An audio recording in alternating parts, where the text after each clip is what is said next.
Hello everyone, this is Barkha here and I welcome you all for today's session. And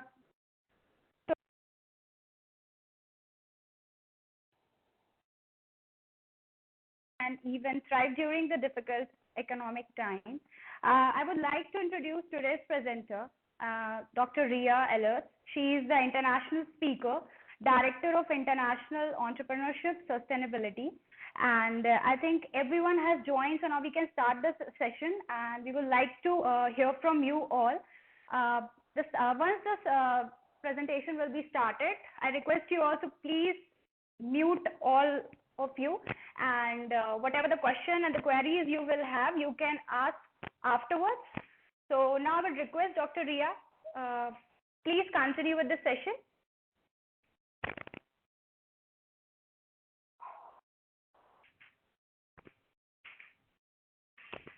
Don't mind, I will share now my screen and share my PowerPoint presentation. Yeah, sure. All right, so I hope everybody can see it. Yeah. Okay. We can. Yeah, is that fine? Great. Yeah, you can go ahead. On here, see if I can. Right, video. Yes. Okay, perfect. Well, I want to start with this beautiful picture of one of the beautiful beaches in Australia. And what you can see there is that one person is still on the beach, but that has changed drastically because of the crisis, of course. So I want to start with this to show you how difficult it is now, of course, for small and medium-sized enterprises and especially startups in the tourist industry. And it's not even small businesses, it's also the bigger ones who suffer. Okay, so I would like to start a little bit with the current business environment. So it is expected that a lot of businesses will go bankrupt. And you can see it already probably also in India. So it's not only small ones, but for example, there's also like the airlines. Like here, Virgin Australia, it has a lot of problems right now. In the US, you can see even big change, like JCPenney's are filing for bankruptcy. Also, a big change for exercises, like Gold Gyms, they are closing down too.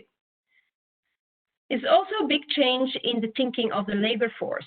The labor force is cautious, they are scared and uncertain. And that's understandable, right? But that has consequences for you as startups as well.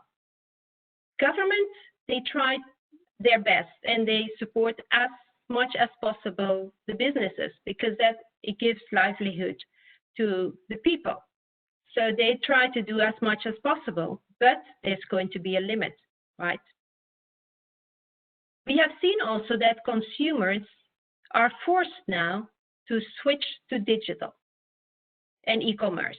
So that's a new situation that is not like voluntary going on there. No, it's more like a forced moving of customers to all these tools. There's a lot of disruption in supply chain. For example, my husband, he works here in the textile industry, and so they make fabric for companies that make mattresses. But the mattress companies couldn't make their mattresses, not because they didn't have the fabric, no, because they didn't have the other tools and also the other parts that they needed to make the mattresses, because these were coming from other countries, like for example, China. So, and then there is a movement from globalization to regional thinking. And that's not only for production, it's also for consumers and for travel and distribution problems. What are the measures that you as a startup could take to survive and even to thrive during these difficult times?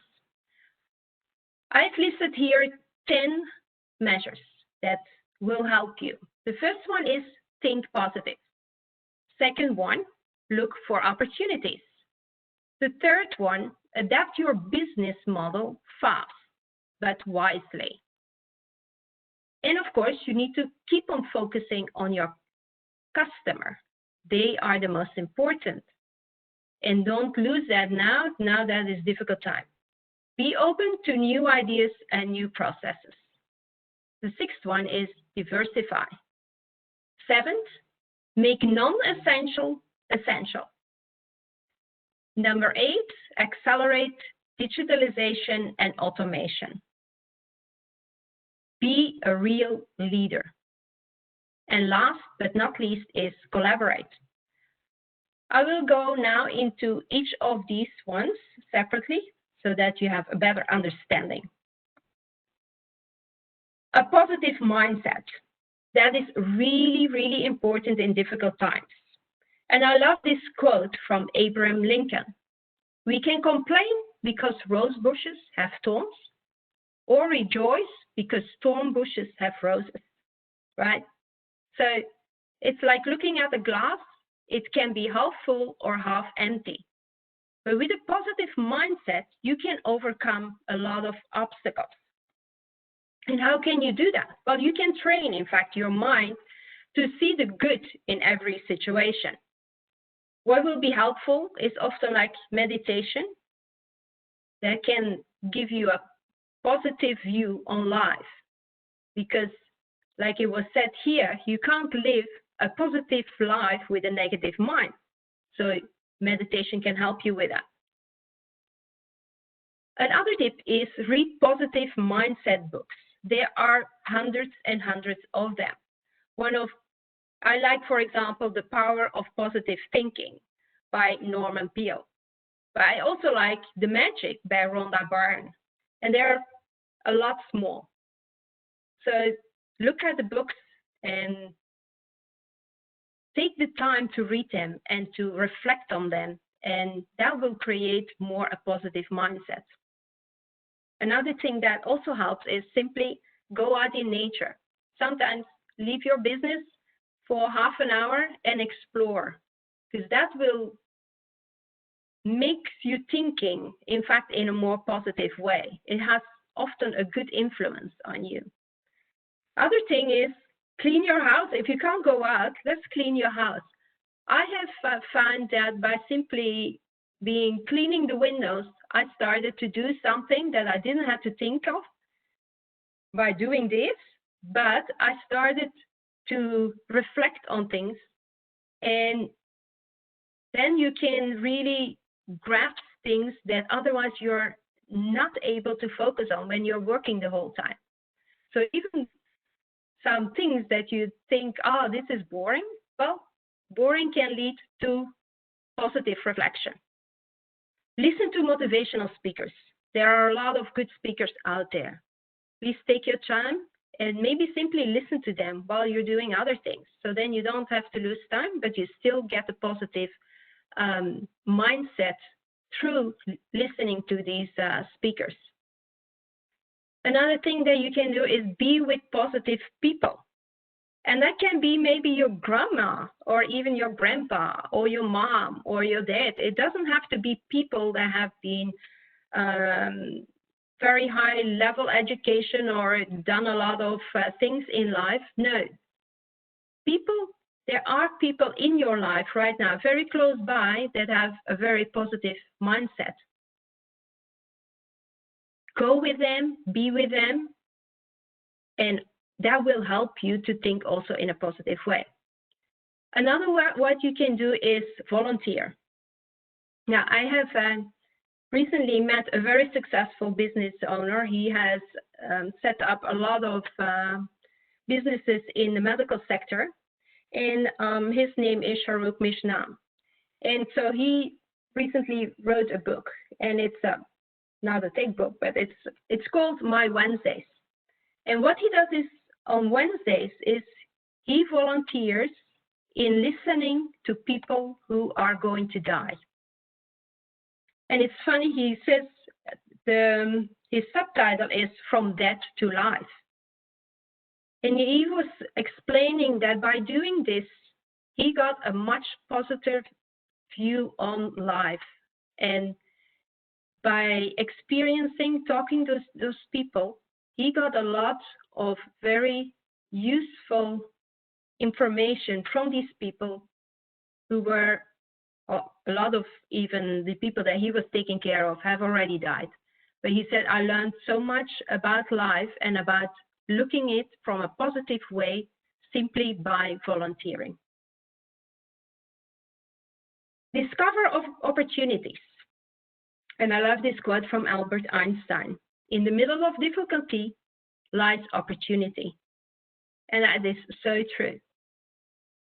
I've been living in a lot of countries, in almost on every continent now.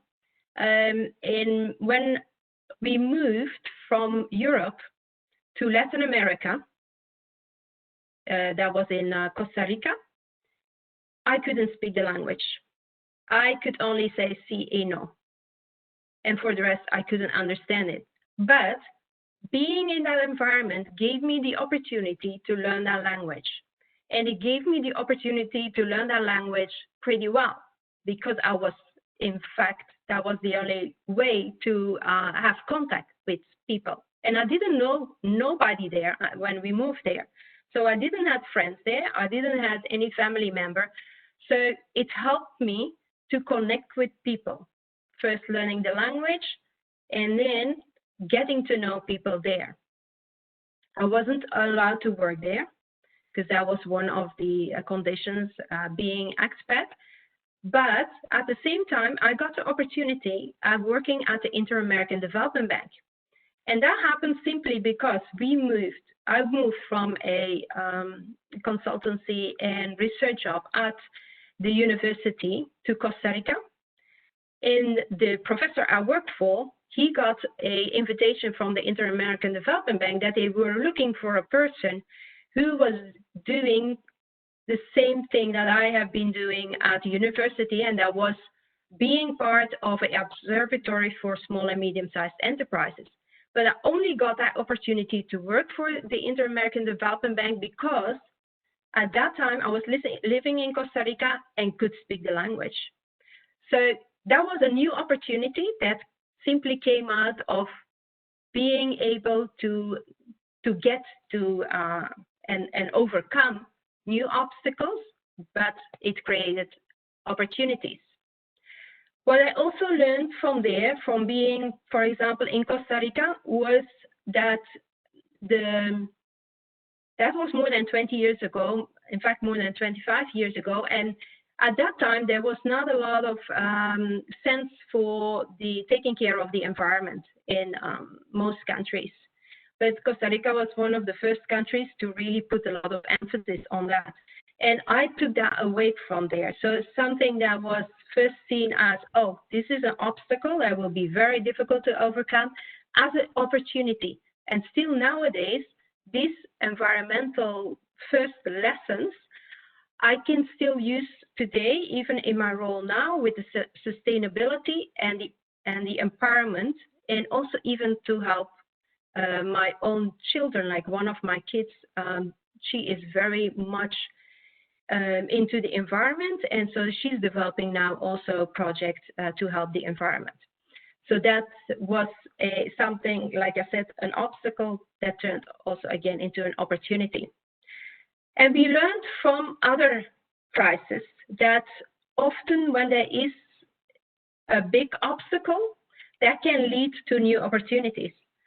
For example, what we see now as a lot of businesses not being able to maybe survive, other sectors, they are thriving. For example, the food sector. We all still need food, and a lot of customers, they have saved now money and will invest more in food than even before. A lot of people are still going for affordable luxuries. Yes, I thought that people would save all their money. No, not at all.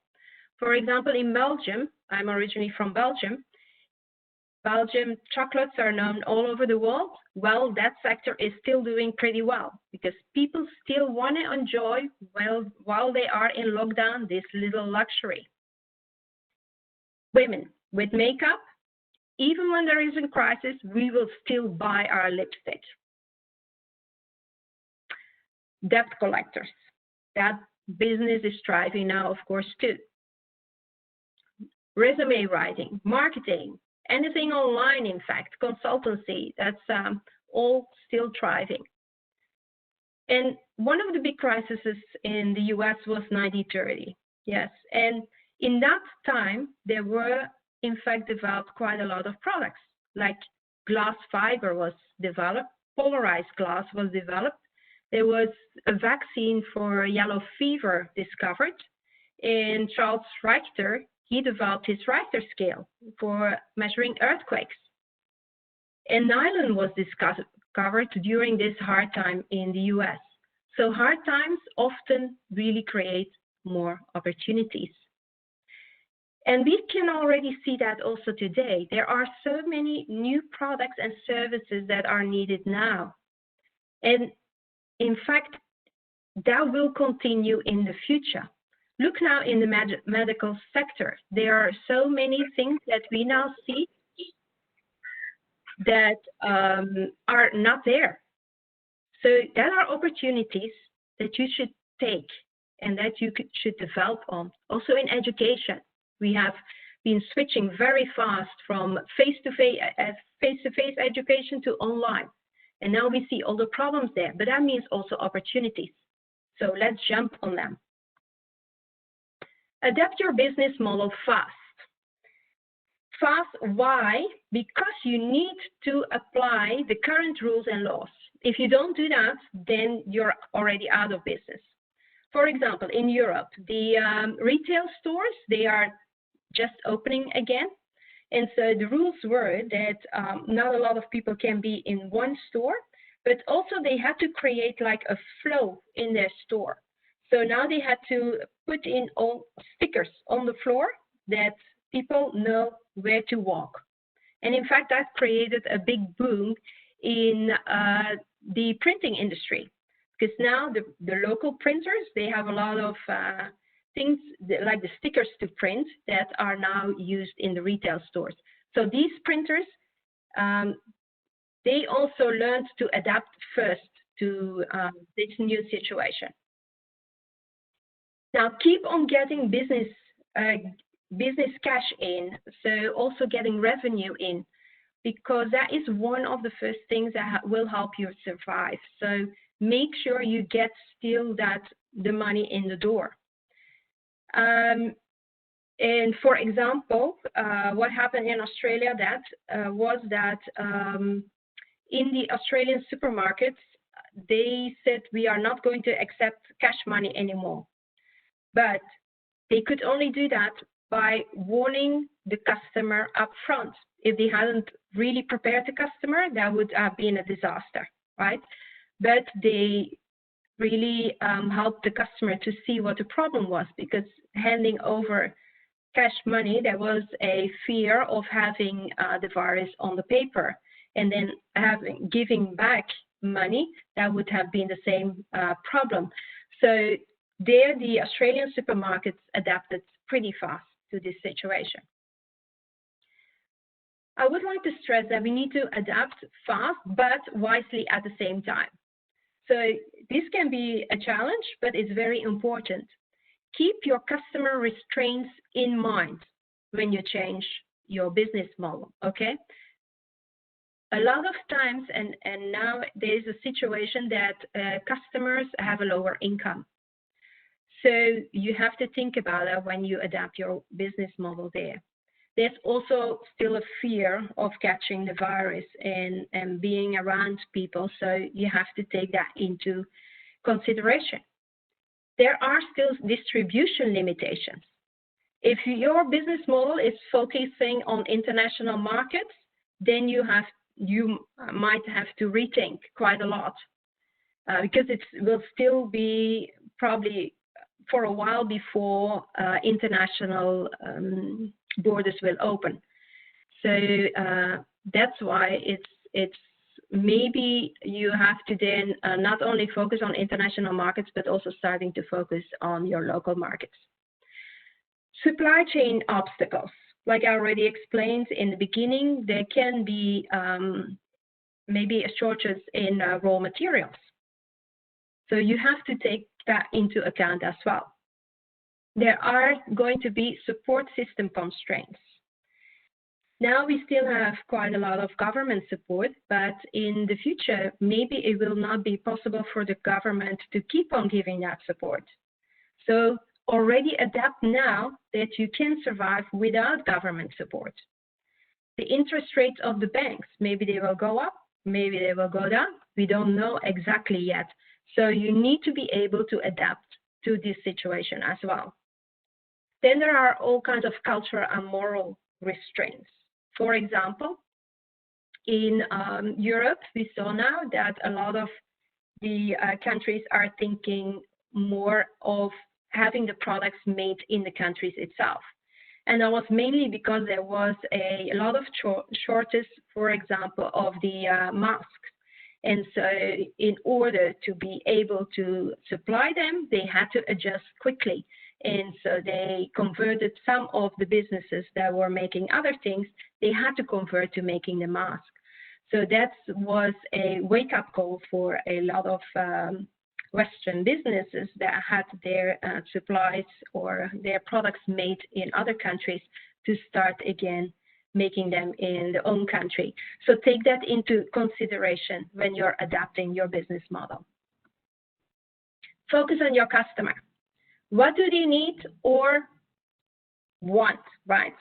Why do I say this? Well, the first picture of the nice lady with her daughter, these are the masks we all need, right? We need the mask, but often we want something else, right? We want it to be maybe happier, funnier, maybe more colorful, adapt to the other clothes that we are wearing. So think about that. Focus on what your customer really wants. If they need it, of course, it's first thing they need it, but then adjust it that they want it really. That can give already a lot of opportunities. Use new and proven tools to reach your customer. Yeah. In the publication of Business Today India on the 30th of March, it was said that 87% increase in social media uses amid the lockdown. And 4 hours per day are people on Facebook and WhatsApp. If you know these facts, then you can already think of how to reach your customer, right? It's not that hard anymore. It's obvious that you need to be on social media to reach your customers. Even in business to business nowadays, we are using more and more also LinkedIn, for example. And emails are still used, but also social media is used for business to business products. Now, the Harvard Kennedy School, they said that 71% of men and 38% of women in India use mobile phones. If you know this, then you know that your campaigns should not only be focused on Facebook and WhatsApp, but also make the pictures and everything adaptable to the mobile phones, because that is where people are looking nowadays. Now, here I see a quite big gap here between men and women in India, and you could use this already as an opportunity. Maybe, I don't know, if you make some products that maybe can increase that number of women using mobile phones. That is a huge opportunity right now, because there's a lot of women not using the mobile phones yet, so that's an opportunity for a company. And another way would be, and that's not only for companies that focus on mobile phones, but think also about if you want to reach women in the market, of course you would like them to see your social ads. So maybe you have to find a way to reach them and to make it possible that more women use the mobile phone. Adapt your marketing strategy. Yeah. For example, business customers only pay when sales is made, because a lot of businesses nowadays have it difficult because they try to lower their costs. So if you bring a service to a business, then think about changing your marketing strategy. Maybe you can say, okay, you only have to pay when your customer buys something. This, I also have an online shopping business, and we did that by simply saying to the businesses, you can advertise on our platform, and you only have to pay us, and also you have to pay a little bit of cash back to the customer when the customer really buys something for you, and we will not charge you for being on the platform. So that helps a lot of businesses that way as well. Other way is let your customers try for free. Big companies like Zoom and WebEx, they are doing it. Let them try it, then when they like it, then they pay for it. It will also give you a bigger possibility to keep your customer or to add some additional customers.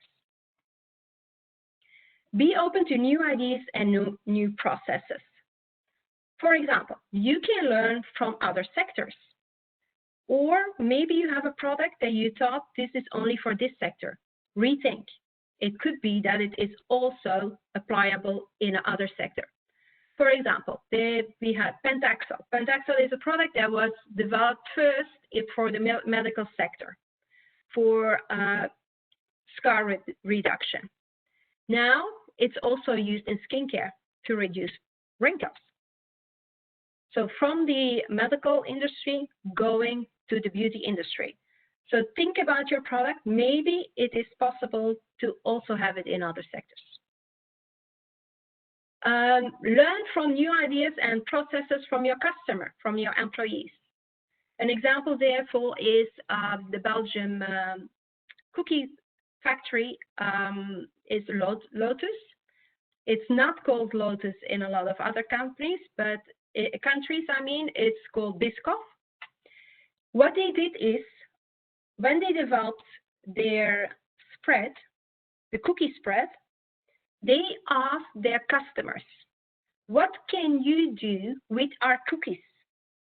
What kind of new product would you like to be invented from our cookies? And that's how the cookie spread was developed. So ask your customers and your employees. You will be surprised. Maybe you come up with some great ideas that can help you to survive or to get into other markets. When you do that, when you be open to new ideas and new processes, that will mean that you can target also other markets in different types of customers. For example, we had a beauty line called Lumière de Vie that was only for women. So now we opened up for men as well, because we see the changes, the small men that also want to go in use beauty products. New ideas, new processes can increase revenue and lower your risk. So it's well worth thinking of this. Other is diversify. And that has connections with what I was saying before. For example, with our company, we are helping, sorry about that, go back. We have products that we offer to salons. So this way we help salons who are at the moment in lockdown to still get an income because they can sell these products online. And so that, because they are diversifying by not only offering the service, but also products, they are able to survive. For example, another example is there are some of the companies that we work with. They operate also beauty salons. And so now they are not only focusing on beauty, but they are also focusing on weight loss. So then a new product was developed and they can sell that in their online beauty salons now, and that has been pretty successful. Make non-essential essential. For example, we all know the restaurants, right? So they were very clever in adapting by going from in-restaurant services to takeaway. And I just spoke to one of my friends. He has a high-level, high-quality French-Belgian restaurant here in Melbourne. And he said it was, in fact, going very well for him now because customers still, all of them and a lot of them don't really want to cook every day. So there's still a lot of customers coming back. And he said, I even got new customers that I didn't have before, simply because of our takeaway service that is going now very well. And that can be in other sectors as well. So I give simply the restaurant business as a possibility, but that can be in for other industries as well. Accelerate digitalization and automation. It is very important to do this because it is important that you can reach your customer. Yeah. And you need to be able to reach your customer, and you can't do it often with the traditional means. Still, if we go back to a little bit more situations, then I would still say do both, right? But now it's the time to really think about digitalization and automation. And sometimes it's also good to use big data, analyze your data, incorporate new data. For example, maybe satellite images will be important for you, for your business, depends where you are or what you do. But it can help sometimes to include this. We have, for example, a business where we work with that is now integrating Google images and Google videos in the service that they offer to healthcare providers. So that wasn't thought of before, but now it's very essential. It has been very useful. Also think about smarter ways for production, for process and production methods. Maybe you can automate something that will lower your cost. And so this is now the ideal time to think about all these new things that you can implement. Be an effective and efficient leader. It's important that you stay informed, right? So follow what is going on in general, but certainly in your sector, and also what's happening with your competitors. It is important to know what is going on before you can take decisions. So that's why it's important to be informed. Be empathetic. We have seen that for business leaders who understand the people they work with and also who understand their customers will get better results. So this is important in leaders. Be a good listener. It's often much more important to listen than to speak. Because when you listen, you will understand what people need and what your business needs then, and how your business can adapt. So then you need to take action and be adaptive. All right? And my last point was collaboration. Collaboration is important in your company and outside of your company. In your company, we all know the saying, teamwork makes the dream work. That is indeed the case. So again, we come back to this listening. Listen to the people you work with. Each member in your company has ideas. So listen to all of them, bring them out.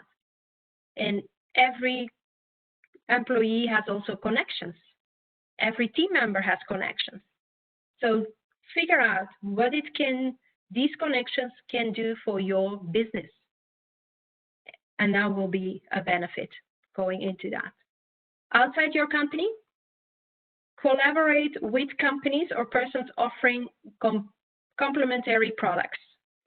I put there, I know an artist, and he works together now with NASA. Now, he's an artist who is focusing on environmental issues. So now what he's doing with NASA is NASA has a lot of, or we all know there's a lot of debris already in space. So they want to make sure that they can clean up space. So they work now with the artists together because this artist will help them to transform this debris into light shows that can be used by, for example, cities.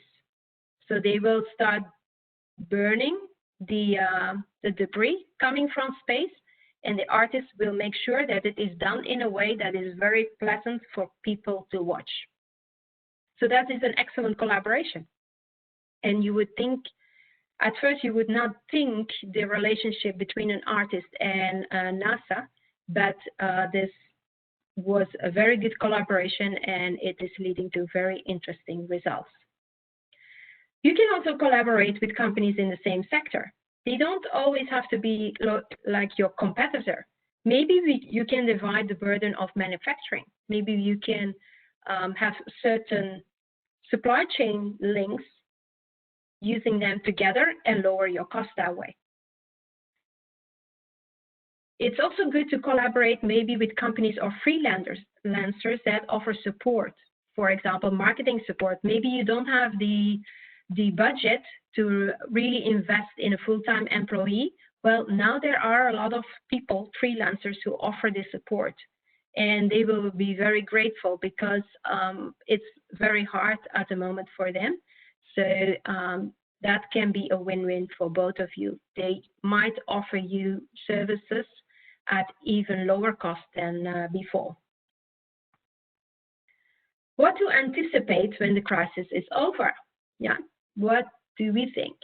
Well, we know that there are going to be probably less competitors, but the ones that survive, they will be stronger. So make sure you are also strong, okay? There will be changes in the labor force, but there's a positive thing about that because labor force, they have now experience in adapting to new situations. So they will be more flexible. And maybe they will have to go from fixed contracts to more flexible contracts, which will help you when you need more employees. Or in the long term, it can also help you if you need to have labor force that is adaptable to new situations. We think that consumers will gradually regain their strength and will buy again, but maybe not at the same level. So it would be good if you can already talk to your customers and see what they are thinking, what their problems are, what they anticipate of doing in the future, and then be ready for this early and adjusted demand. When you are ready, then you will have the customer, keep the customer, and the customer will be happy and stay with you. Now, these customer values, they might have changed, okay? Maybe they will say that they will buy more local. Now, if that is a case, for example, then adjust to that and make sure that you're ready for that type of demand as well. And there is a really going from digital to virtual reality. So we are already thinking one step further. If you have now digital products that you sell or digital services, think about new virtual ways maybe also to bring that, because that is probably what we will see in the future. So my message stays safe and healthy, and I thank you for your attention, and I'm looking forward to your questions.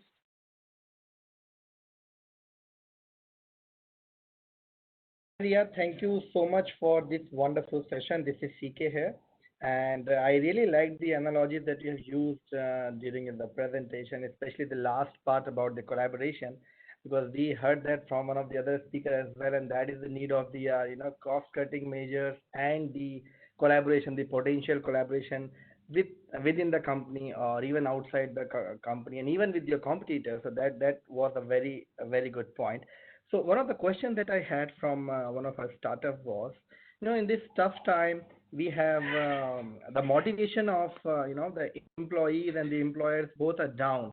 They are worried about their future. They're worried about their survival. So, as a startup, as a small business owner, how do we keep our employees motivated enough for work? Yes, thank you, CK. That is a very good question, and it can be really worrisome sometimes.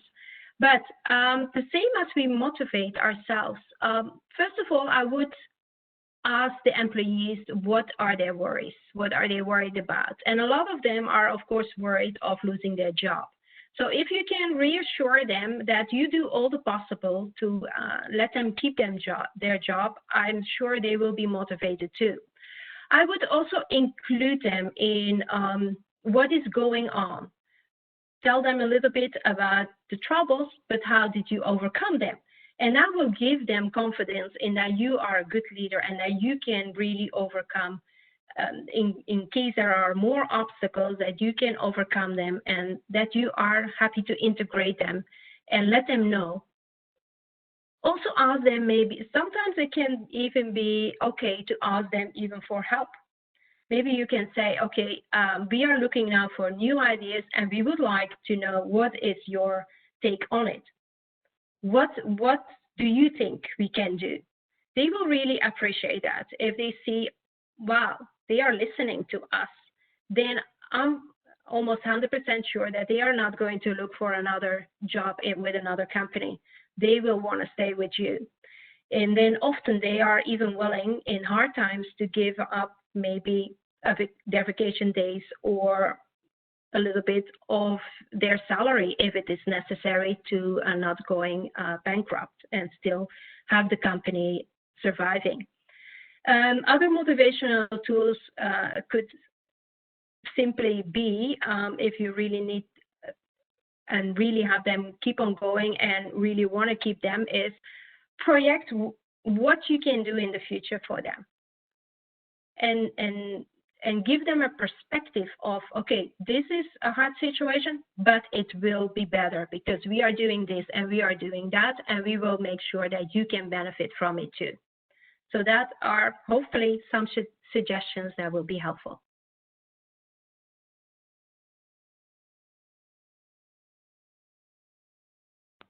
Yeah, so the last one from my was the funding avenue. We have this new FDI policy, so all these foreign investors, especially from one particular country, they are restricted now. And even the local investors, what we had, they have their own problems, own set of problems. So, how do you think the future of this, the funding of the startups? Because we have very limited options now, and most of the startups, they only focus on the bootstrapping part first, and they believe that they are going to get some fund maybe after once they reach certain milestone, but now that looks quite blur. So how do you think that funding aspect should be seen in the future of startups? Yes, that is indeed quite troublesome nowadays. Now I think it will get better though, but of course you need sometimes now solutions. And then look into also other possibilities. Maybe you can look into friends, family members, and that is again why this collaborate with your team members and ask them who they know, okay? Because this network right now is very important. For example, we know that there are in Europe a lot of, well, not a lot of, but there are people with money that is sitting there. And they are looking right now for very interesting opportunities. But if you know these people, then you can reach them because they are not like really big investors or anything. These are, in fact, people that have retired and they want to put their money somewhere that they can trust. And that is probably also the same maybe in India right now. There might be people that have money sitting there and they are looking for very good opportunities. So if you as a startup can present you in one way or the other, maybe with good social media, in certain groups, there's some like certain social media groups even where you can participate, or LinkedIn and other groups where you can show, okay, this is what we have right now, and this is our dream, that is where we want to go to. And that can maybe already help you to pick up some new interested partners. So maybe we have to go off from the traditional investor policy and now be very creative and look for other parts where the money is. And that can be sometimes from not really professional investors. It can be, there are other sources out there as well. Yeah, true that. So we should really look for some unconventional funding avenues also. Yeah, so thank you so much for the answers. And if we have any other questions from the participants, actually we ask them to just put that on a chat box or the question answer window. So we received two, which I already asked. Well, yes, if they write them down, then I could see them probably.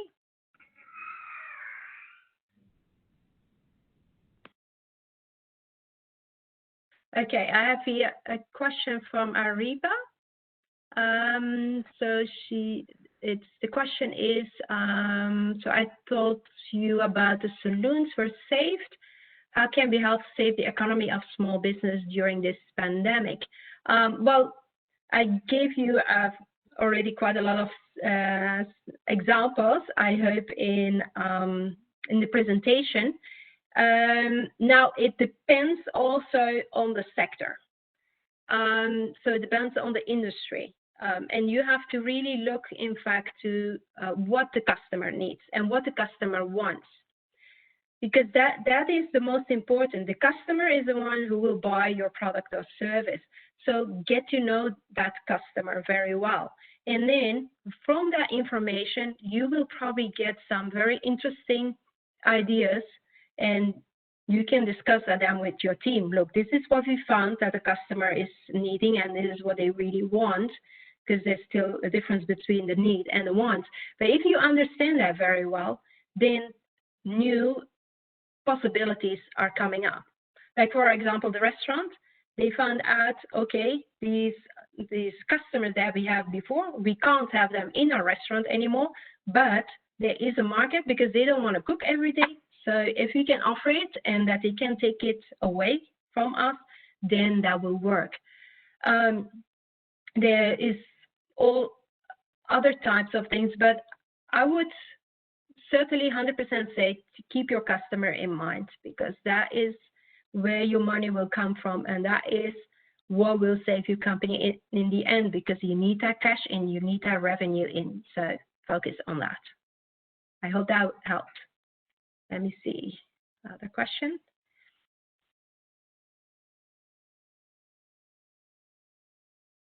Okay. So this is a question from Akshita. So there are strategies for large-scale startups to advertise their ideas, but what about the small initial entrepreneur?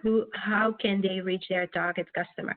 Well, the good thing is that Facebook, WhatsApp, Messenger, it's almost free, right? And some of them are even free. So it is very easy to use these ones for your advertisement.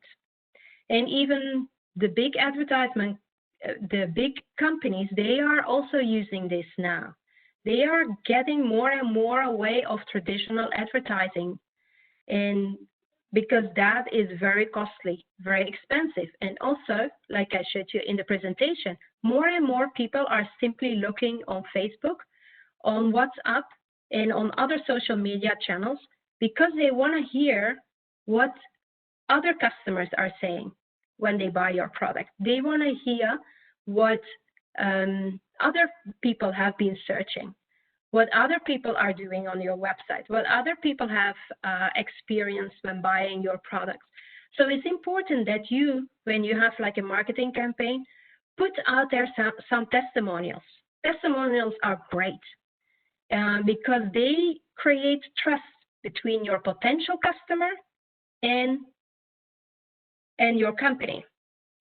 And even if you can have, also if you can have testimonials from other businesses, maybe you have services that you give to businesses. If you can show that to other businesses, that will be excellent, because that creates a atmosphere, like I said, of trust. And that is very important. And that are things that small companies can easily do. It's easy to have like a page on Facebook. It's easy to have some direct connections via messenger with your customer. That one-on-one connection, that's also very important, because a lot of customers appreciate that when you put some effort into to contact them, to stay in contact them. Like, for example, when they have a birthday, simply say, okay, we wish you from our company a happy birthday. And if you can, maybe give a small token, like if you are a service company, maybe you can give them an overview of something that will be beneficial for them. And that is free to you. You only have to spend a little bit of time and you give it out to them. So be creative, think about new ways. Look also what has been already done. And that will give you ideas to start and also implement that. I hope that has answered your question a little bit. Namit is asking, what can we do in service sector to bring back the customer's confidence to take up our services, given they will refrain from using services, at least in the near future? All right, yes. Well, that was also in Europe a big problem, because there was a fear that customers would not come back in the stores anymore. So in there, the government helped simply by setting certain rules. Okay, these rules need to be done before you can accept a customer in your store. And that helped also the confidence of the customers, because they could see, okay, if these companies don't do that, then they cannot function. So that helped to build up that confidence of the customer again. Another thing was that a lot of customers, a lot of businesses, they showed via their social media, for example, these are the steps that we have taken to make sure that it's safe for you, our customer, to come into our store. So they showed that there will be hand sanitizer. They were showing that they had like this flow going in the retail.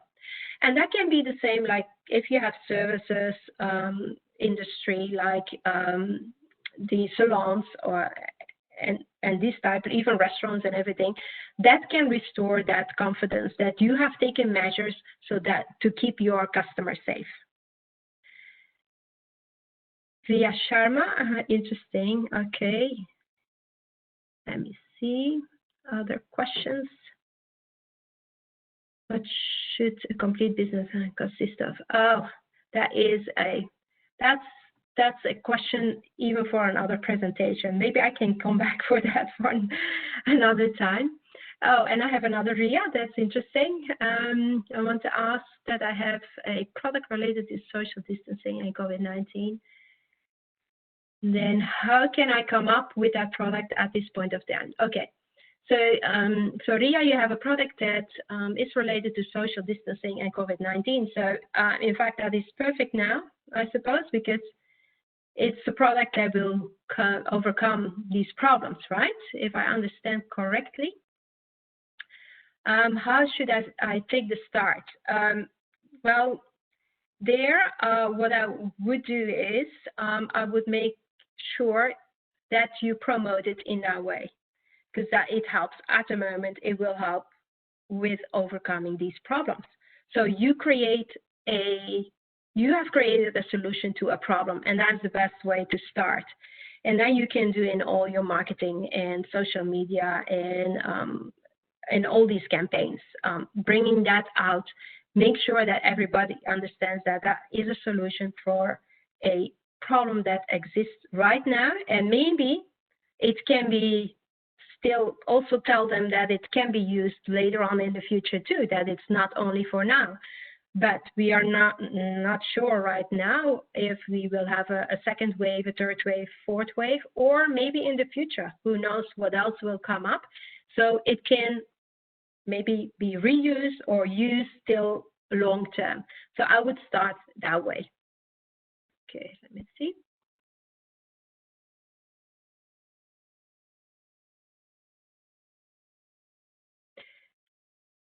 Okay, I have here from Namit.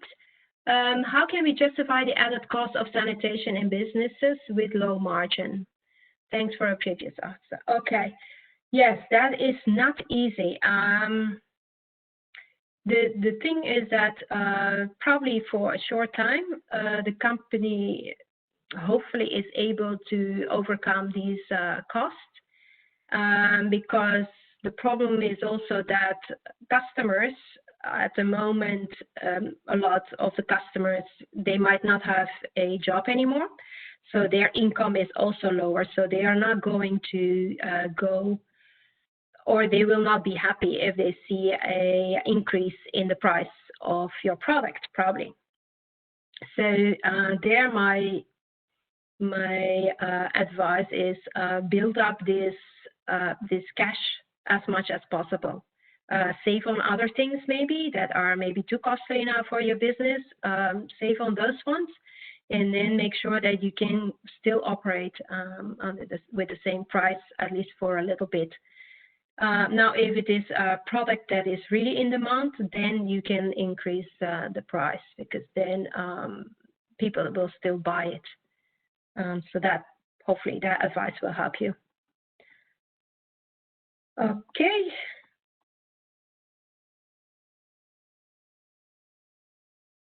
I think yes. Considering it's always good to receive a lot of questions. Yes, and that's really interesting, because that means that, at least I hope that people find it interesting. How to be a creative thinker? That will be my last question then. That is a very good question and not easy. Because I have been in research on entrepreneurship already for more than 25 years. And being an entrepreneur is always seen as being a creative thinker. And it is indeed very much debated if we can teach that. There's in research a lot of people that say, yes, we can, and others say, no, you can't. It's something that you have in you or you don't have it. Now, I'm a little bit like in the middle. And I think you can really train yourself to be more creative. And then I would say the same, like I said in the presentation, on how you can create a positive mindset. Look at other people. What are they doing? How did they start with new things? How did they came up with these new things? Learn about their story. Learn from others. Then also start to a good way is also, if you have children, play with your children, because it's amazing at the creative ideas that they can come up with. Look at younger generations, ask them. If you have a product, go to them and see what they come up with. And that is also very good if you want to have a product that will go over several generations, because they see often things that you can't see. So that is another advice.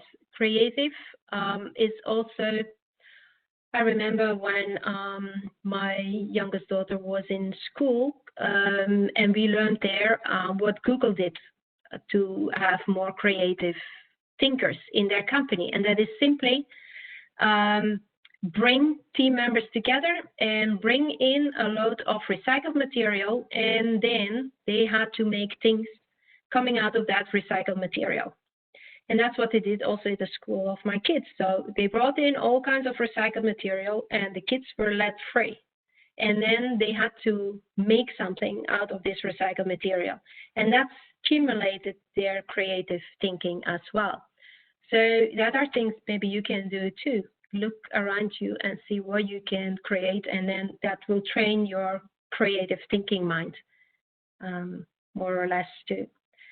And yeah, there's all kinds of areas where you can look for inspiration. Like I said, even sometimes reading a book, look at movies. maybe that can bring you some creative new ideas. Also, art often can bring new creative ideas. If you go to art museums, look there what has been made and be amazed with the new way of thinking that these artists come up with. And that will probably stimulate your creative brain, hopefully, too. Okay, well, thank you very much. Hello? Hello, thank you so much, Ria. That was a splendid session, I must say. Okay, I'm glad you liked it. Yeah. I would like to congratulate everyone, especially you, for doing this, and thank you for turning up in a shorter period of time. You're welcome. And thank you all to the organizers, the 46 chapters of, we have this Young India chapters in cities of India, so different cities and innovation centers. So the next Yeah. Local. Yeah. Thank you everyone, and look forward to host you again, Ria. Yes, maybe in the future. That will be a pleasure. And thank you both for helping me to organize this. And thank you to all the startups that were at the meeting today. It was a pleasure meeting you. And stay well and stay healthy and safe. Bye-bye. Thanks. Bye-bye. Thanks. Bye-bye.